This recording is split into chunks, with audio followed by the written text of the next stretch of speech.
हम लोग आज डिस्कस करेंगे features of रेसिप्ट्स and payment account. Receipts and payment account, receipts and payment account के फीचर्स के बारे में। First and foremost, receipts and payment account is a real account। receipts and payment account एक वास्तविक खाता है, एक रियल अकाउंट है। receipts and payment account is a real account। Receipts and payment account एक वास्तविक खाता है। It is like as cash book, या कैश बुक की तरह होता है। It is like as cash book, या कैश बुक की तरह होता है। यानी कि रेसिप्ट्स एंड पेमेंट अकाउंट में हम सिर्फ कैश से रिलेटेड लेन देन ही लिखते हैं। Only cash transactions are written under receipts and payment account. All the cash receipts are retained under debit side of receipts and payment account, and all the cash paid is retained under the credit side of receipts and payment account. Clear? That means we can say that all the cash receipts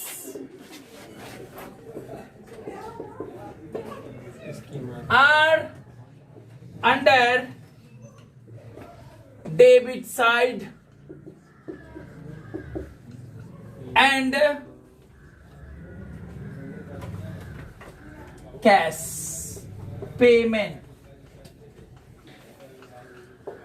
payments are under credit side of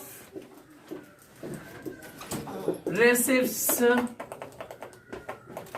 and payment account। all the cash receipt, all the cash receipts are retained under debit side, and all the cash payments are retained under credit side। Clear? All the cash receipts are under debit side, and all the cash payments are under credit side of receipts and payment account। Clear?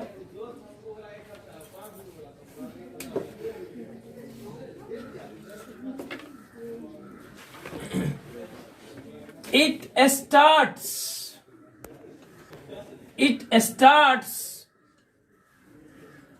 with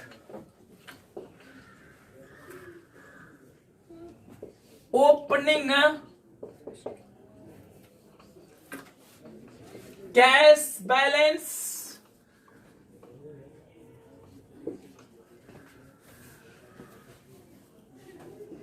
plus opening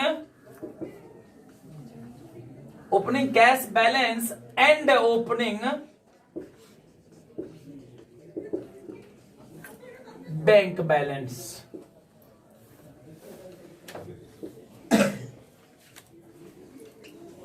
opening cash balance and opening bank balance.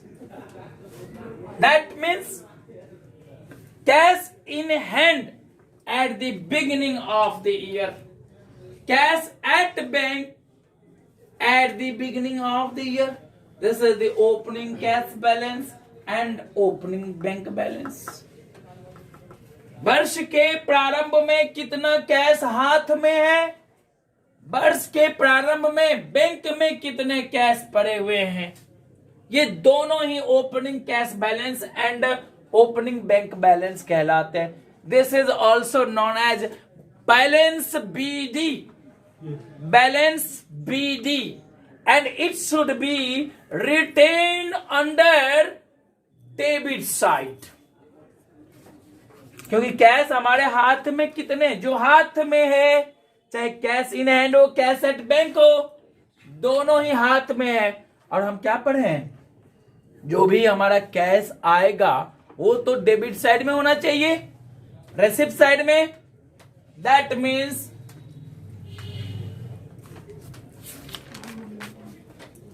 these balances are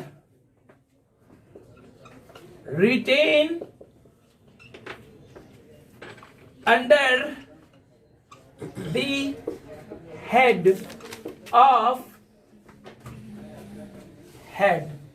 as balance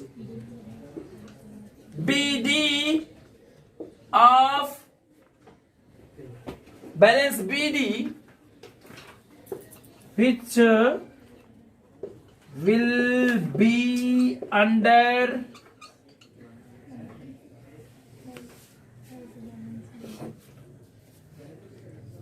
debit side of receipts and payment account.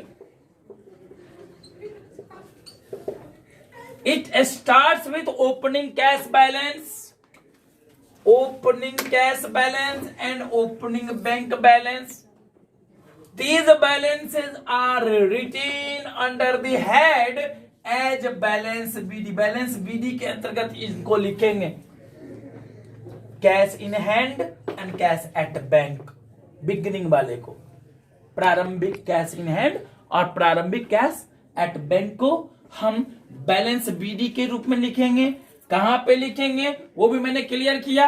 Which will be under DR side of receipt and payment account. कहां पे लिखेंगे, left side में, receipt side में, DR side में. Clear? Have you any problem here? Have you any problem?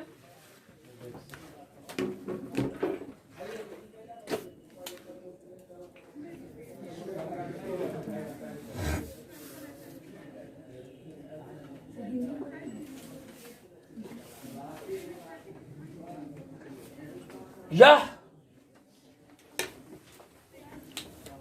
Opening cash balance तथा opening bank balance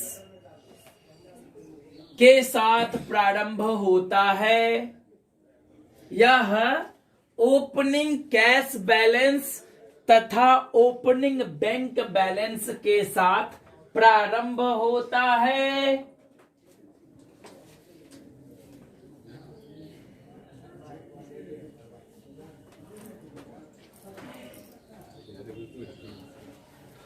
इन balance को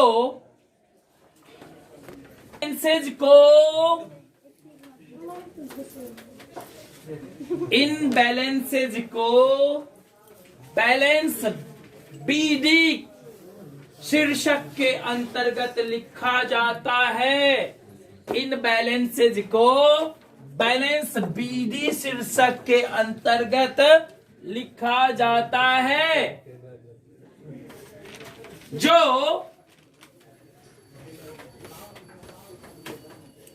जो receipts and payment account के डेबिट साइड के अंतर्गत, डीआर साइड के अंतर्गत आता है, जो रेसिप्ट्स एंड पेमेंट अकाउंट के डीआर साइड के अंतर्गत आता है, जो रेसिप्ट्स एंड पेमेंट अकाउंट के डीआर साइड के अंतर्गत आता है। Only cash transactions are written under receipts and payment account। Receipts and payment account के अंतर्गत केवल नकदी लेन देन ही लिखे जाते हैं। Only cash transactions are written under receipts and payment account. Receipts and payment account के अंतर्गत नॉन कैश आइटम्स नहीं लिखे जाते। जो ट्रांजैक्शन कैश में नहीं हुआ हो वो नहीं लिखे जाते।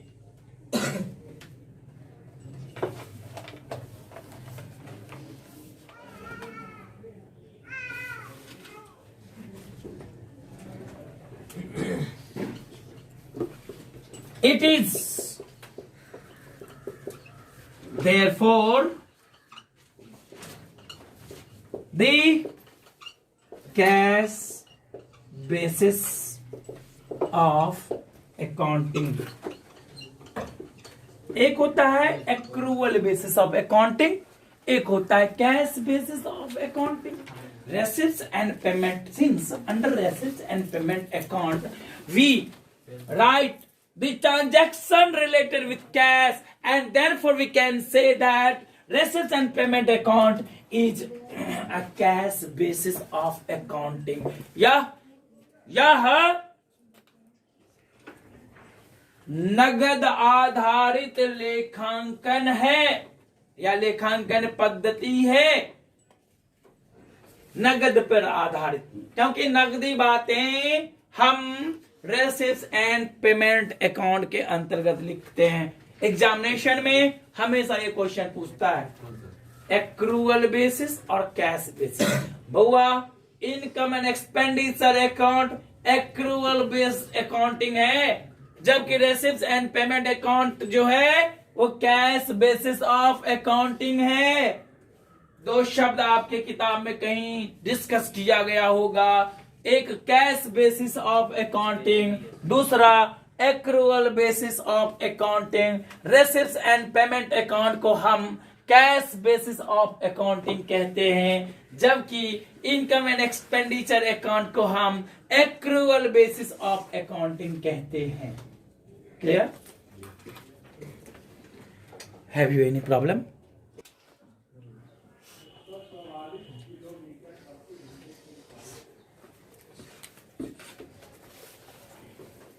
Under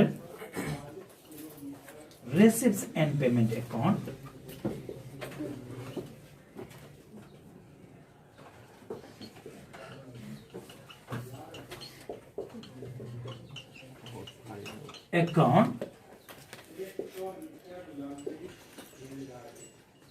capital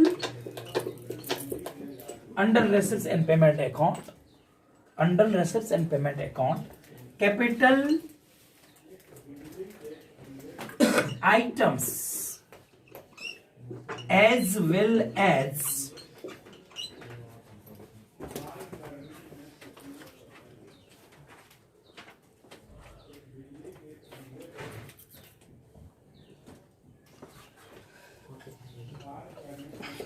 revenue items both are written।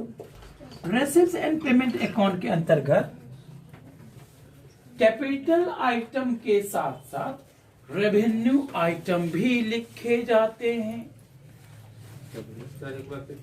रेसिप्ट्स and payment account के अंतर्गत पूंजीगत मद के साथ साथ आयगत मद भी लिखे जाते हैं। Under receipts and payment account, capital items as well as revenue items, capital items as well as revenue items both are retained. Receipts and payment account के अंतर्गत पूंजीगत मद तथा आयगत मद दोनों ही लिखे जाते हैं। We have already discussed about capital items, that means capital receipts and capital expenditure. Under revenue items, that means revenue receipts and revenue expenditures. Both are written under receipts and payment account. Receipts and payment account के अंतर्गत दोनों ही प्रकार के मदों को लिखे जाते हैं, लेकिन शर्त है बशर्ते वो नगद में लेन देन हो। अगर नगद में प्राप्त किए हों या नगद में भुगतान किए हों तभी हम कैपिटल आइटम्स और रेवेन्यू आइटम्स को लिखेंगे। Capital items and revenue items both are written under receipts and payment account. And point under receipts and payment account we write the transactions related with previous year, current year and next year. यानी कि receipts and payment account के अंतर्गत हम previous year से संबंधित लेन then भी लिखते हैं, वर्तमान वर्ष यानी वर्तमान ईयर से संबंधित लेन देन भी लिखते हैं और आने वाले वर्ष आने वाले ईयर्स से संबंधित लेन देन भी लिखते हैं। All the transactions either it is related with previous years और it is related with current year or it is related with next year will be retained under the receipts and payment account. शर्त क्या है? शर्त है कि बशर्ते वो नगद में हुआ हो। अगर नगदी ट्रांजैक्शन इस वर्ष हुआ है, चंदा हमने प्रीवियस ईयर का प्राप्त किया है इस वर्ष वर्तमान वर्ष में करंट ईयर में, पिछले वर्ष का चंदा हमने वर्तमान वर्ष में प्राप्त किया है, आने वाले वर्ष का चंदा वो भी हमने वर्तमान वर्ष में रिसीव किया प्राप्त किया।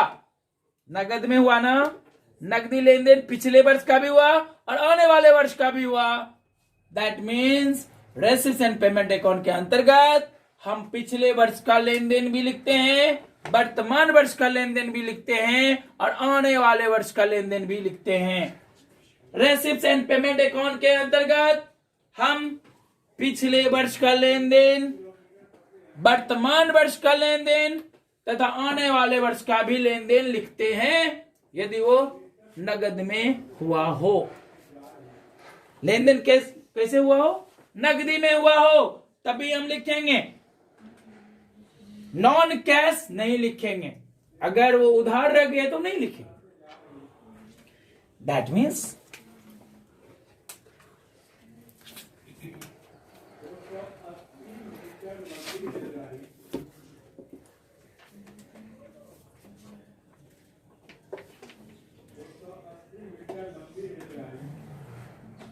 cash transactions related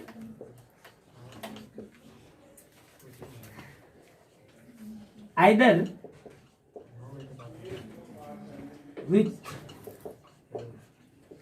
previous year or current year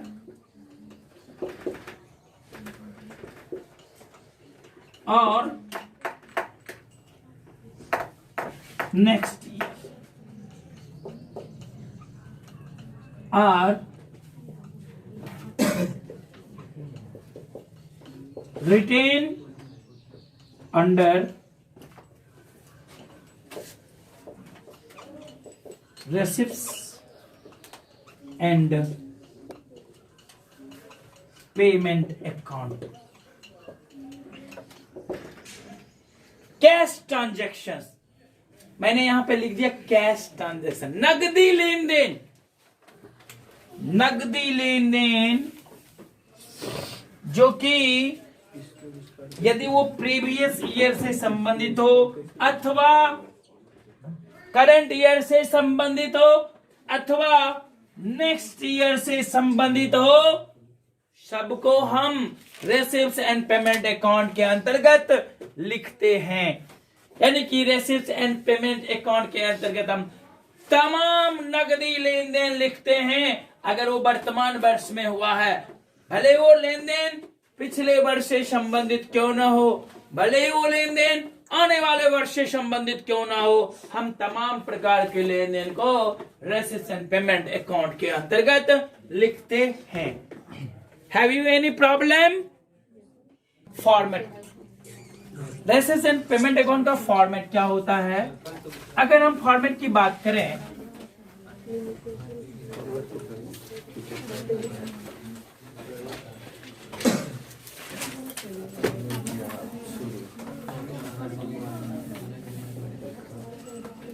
अगर हम फॉर्मेट की बात करें तो यहां पर हम लिखेंगे रेसिप्ट्स आइटम और यहां पे हम लिखेंगे पेमेंट्स आइटम। जैसा कि features of रेसिप्ट्स and payment account में हमने डिस्कस किया है कि रेसिप्ट्स एंड पेमेंट अकाउंट के डीआर साइड में रेसिप्ट्स आइटम लिखे जाते हैं, अर्थात लेफ्ट हैंड साइड में रेसिप्ट्स आइटम्स लिखे जाते हैं और राइट हैंड साइड में पेमेंट आइटम्स लिखे जाते हैं। हमने वैसा ही किया है। साथ साथ हमने ये डिस्कस किया था कि रेसिप्ट्स एंड पेमेंट, अब देखो जो भी हमने फीचर्स पढ़ा 2 दिन में, जो भी हमने फीचर्स पढ़ा उसको प्रैक्टिकली हम कैसे लिखेंगे, हम उस पर डिस्कस कर रहे हैं। प्रैक्टिकली हमने क्या कहा कि इसे बैलेंस बीडी शीर्षक के अंतर्गत लिखा जाता है। जो बिगिनिंग का बैलेंसिंग फिगर होता है कैश का, चाहे कैश इन हैंड हो इन द बिगिनिंग और cash at bank in the beginning, opening cash balance और क्लोजिंग, ओपनिंग कैश बैलेंस और ओपनिंग बैंक बैलेंस का हमने बात किया था। तो ये बैलेंस बीडी के अंतर्गत लिखा जाएगा और यहां पे लिख देते हैं cash in hand, cash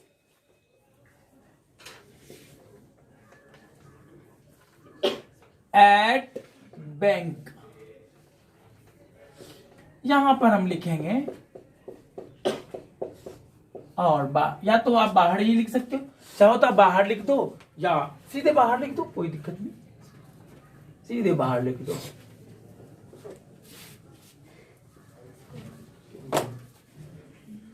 clear?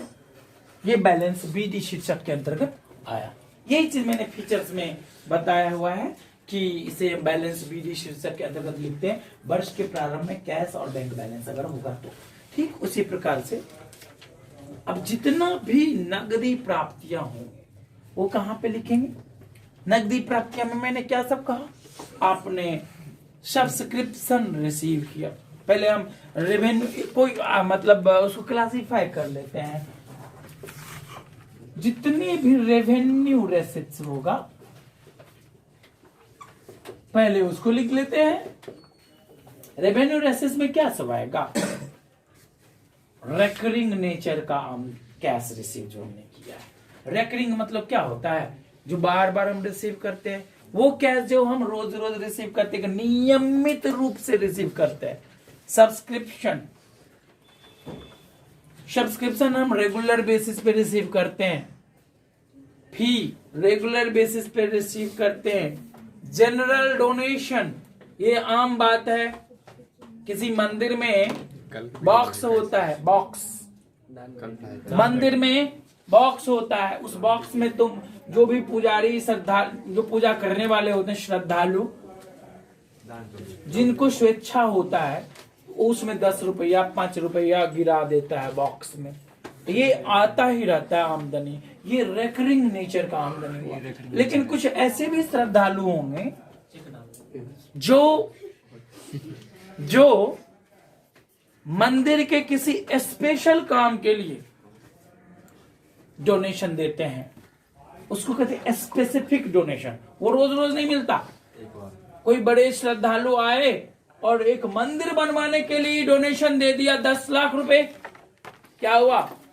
ये स्पेसिफिक डोनेशन हुआ। कोई बड़े श्रद्धालु आए और वो मंदिर में मूर्ति बैठाने के लिए डोनेशन दे दिया 10 लाख रुपए, ये क्या हुआ? स्पेसिफिक डोनेशन हुआ। अब इस डोनेशन का खर्चा हम वहीं पे करेंगे जिस मद के लिए डोनेशन मिला है, ये दान मिला है, मंदिर बनवाने के लिए दान मिला है, इसलिए इसका खर्चा मंदिर बनवाने में ही किया जाएगा। इसको कहते हैं स्पेसिफिक डोनेशन, विशेष दान। आई बात समझ में? लाइब्रेरी है, किसी व्यक्ति ने, किसी श्रद्धालु ने, श्रद्धालु नहीं कहो, लाइब्रेरी है तो तुम ये कह सकते हो कोई डोनर है जिसने लाइब्रेरी के पुस्तक के लिए, बुक्स के लिए दान दिया है। ये दान स्पेशल दान है, स्पेसिफिक डोनेशन है। हॉस्पिटल में किसी व्यक्ति ने, कोई डोनर ने एक्सरे मशीन के लिए डोनेशन दिया है, तब वो डोनेशन जो है ना, उस डोनेशन के पैसे से सिर्फ एक्सरे मशीन ही खरीदा जाएगा, उसको स्पेसिफिक डोनेशन कहेंगे। और जितने भी स्पेसिफिक डोनेशन होगा वो कैपिटल रेसिप्ट्स में माना जाएगा। Specific donation will be the part of capital रेसिप्ट्स, but general donation will be the part of revenue रेसिप्ट्स। जितने भी जनरल डोनेशन होगा वो रेवेन्यू रेसिप्ट्स का पार्ट कहलाएगा, और जितने भी स्पेशल डोनेशन होगा वो कैपिटल रेसिप्ट्स का पार्ट कहलाएगा। जनरल डोनेशन मतलब समझे?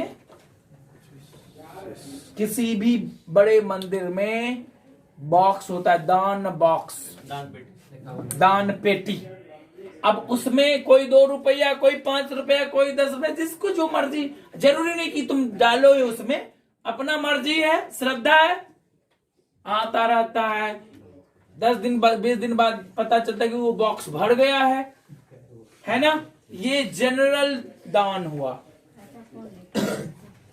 इसको कौन सा दान कहेंगे? जनरल दान। ये रेकरिंग नेचर का है, रोज रोज 2-4 रुपए, 10 रुपए, 20 रुपए, 50 रुपए आता ही रहता है ना? रेकरिंग मतलब क्या हुआ? बार बार आता है। और एक दान हमने क्या कहा, एक डोनेशन के बारे में कहा, वो स्पेशल डोनेशन था, मंदिर बनवाने के लिए डोनेशन, किसी खास काम के लिए दान दिया गया है ना। वो जो 2 रुपया तुमने दान पेटी में गिराया, तो तुमने वो 2 रुपया जो दान पेटी में गिराया, इसने 5 रुपया गिराया, उसने 10 रुपया गिराया, वो तुमने ये नहीं कहा कि ये मंदिर बनवाने के लिए दे रहे हैं, ये यूं दे रहे हैं अपने श्रद्धा से, मंदिर के काम के लिए दे रहे हैं। कोई भी काम, उसमें कोई भी काम आ सकता है, साफ सफाई से लेके पूजा पाठ से लेके कोई भी काम आ सकता है, तो वो जनरल डोनेशन हुआ। तो जनरल डोनेशन रेकरिंग नेचर का होता है, special donation non recurring nature का होता है, यानी कैपिटल नेचर का होता है। कोई दिक्कत है? तो यहां पे रेवेन्यू की हम बात कर रहे थे, तो रेवेन्यू रेसिप्ट्स में क्या सब आ जाएगा बउआ?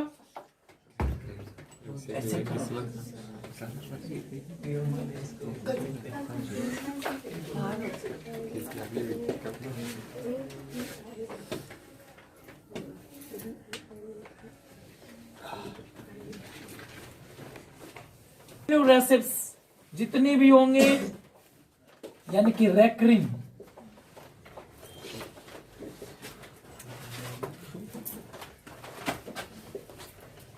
जितने भी रेकरिंग नेचर के हुए वो सब के सब हम लिखेंगे, जो रोज रोज प्राप्ति हो रहा है।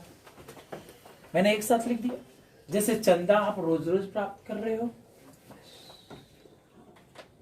स्कूल को फी रोज रोज प्राप्त हो रहा है, जनरल डोनेशन रोज रोज मिल रहा है, टूर्नामेंट में जो टिकट पे टूर्नामेंट होता है, टिकट की बिक्री रोज रोज होती है। ये रेकरिंग नेचर का आमदनी हो नहीं, कोई दिक्कत है? हॉल का रेंट आया, रोज रोज मिल रहा है आपको, इंटरेस्ट मिला, ये सब रेकरिंग नेचर का हुआ। और भी मिसलेनियस रेसेस होगा, वो रेकरिंग नेचर का होगा। क्लियर, कोई दिक्कत। अब हम बात करते हैं जो भी कैपिटल रेसिप्स होगा, कैपिटल रेसिप्स ये नॉन रेकरिंग नेचर का होगा। क्या होगा?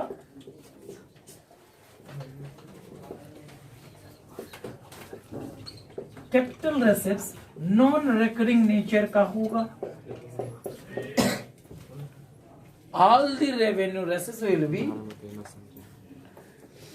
under recurring nature and all the capital receipts will be under non-recurring nature.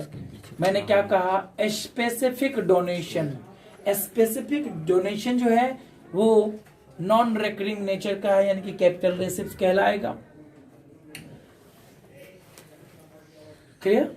Government से आपने ग्रांट प्राप्त किया तो ये कैश आया, बट ये ग्रांट क्या हो? स्पेशल ग्रांट्स है ना, तो ये कैपिटल रेसिप्ट्स कहलाएगा। क्लियर?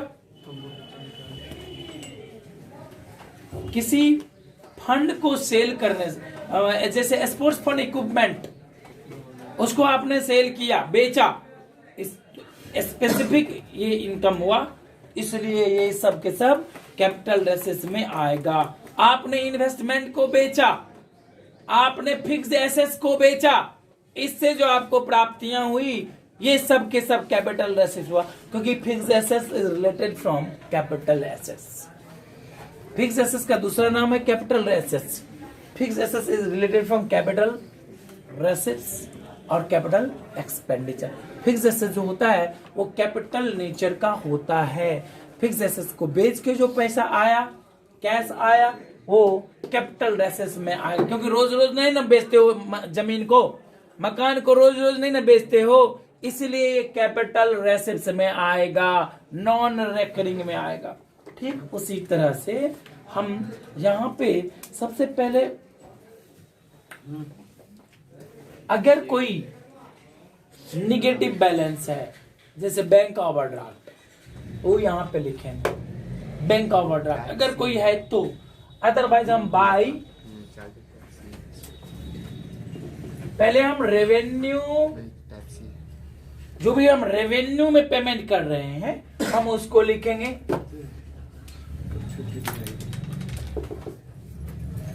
रोज रोज का खर्चा क्या है।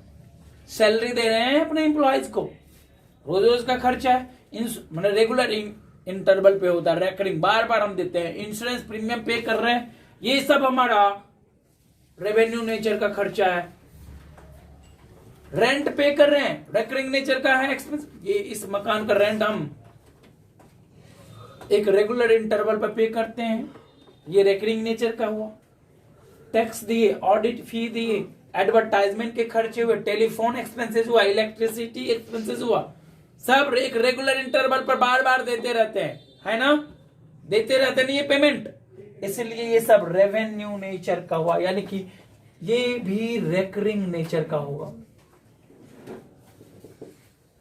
रेकरिंग नेचर का जो भी पेमेंट कर रहे हो वो सब हम यहां पे लिखेंगे।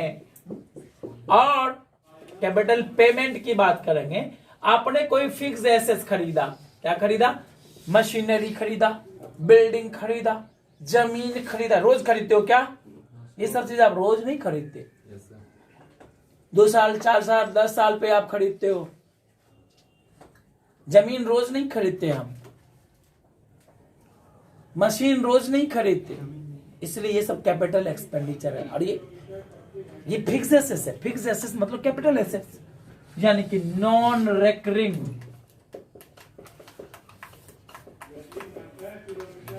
नेचर का ये हुआ, ये नॉन रेकरिंग नेचर का खर्चा हुआ, इसलिए हम यहां लिखते हैं। आखिर में क्लोज करेंगे, ये साइड अगर बड़ा होगा डीआर साइड, सीआर साइड छोटा होगा, बाय बैलेंस सीडी कहलाएगा, ये बैलेंसिंग फिगर होगा। ये बैलेंसिंग फिगर मतलब कैश का बैलेंस, क्योंकि रेसिप्ट एंड पेमेंट अकाउंट में हम कैश की बात करते हैं, cash balance at the end of the year, या cash at bank at the end of the year, beginning नहीं, cash at the end, cash at bank at the end. यानी कि यहां पे दो बैलेंस निकलेगा, दो में से कोई एक बैलेंस हो सकता है दिया हो, एक ना दिया हो, कैश इन हैंड दिया होगा, कैश एट बैंक नहीं दिया होगा, कैश एट बैंक दिया होगा तो कैश इन हैंड नहीं दिया होगा। जो नहीं दिया होगा वो निकालेंगे। अब ये 4 है, 2 यहां 2 यहां, इस 4 में से कोई 3 फिगर दिया होगा, 3 का वैल्यू दिया होगा, 1 का वैल्यू नहीं दिया होगा, वही आपका बैलेंसिंग फिगर होगा। चाहे ये ना दिया हो, अगर ये नहीं दिया होगा, ये दोनों दिया होगा और ये दिया होगा तो ये निकाल लेंगे। अगर ये ना दिया होगा, ये दोनों दिया होगा और ये दिया होगा तो ये निकाल लेंगे। अगर ये नहीं दिया होगा, ये दिया है, अगर ये दिया हुआ है, ये भी दिया हुआ, लेकिन ये वाला कैश एट बैंक नहीं दिया हुआ है तो ये निकालेंगे। चारों में से अगर कोई एक अननोन होगा तो हम बैलेंसिंग फिगर से निकालेंगे। हो सकता है क्वेश्चन में बैंकिंग लेन देन हुआ ही नहीं है, कैश एट बैंक नहीं है, cash at bank in the beginning भी नहीं है, एट द एंड भी नहीं है, और ओपनिंग कैश बैलेंस दिया हुआ है तो हम ये बैलेंसिंग क्लोजिंग कैश बैलेंस निकाल लेंगे। आई बात समझ में? इस तरह से हम रेसिप्ट एंड पेमेंट अकाउंट बनाएंगे। क्लियर? अब हम क्वेश्चन पे आएंगे नेक्स्ट क्लास में, और नेक्स्ट क्लास में 1 का ए, 1 का बी, 1 का सी, 1 का डी, 4 क्वेश्चन है, A B C and D बना के लाना है। Thank you.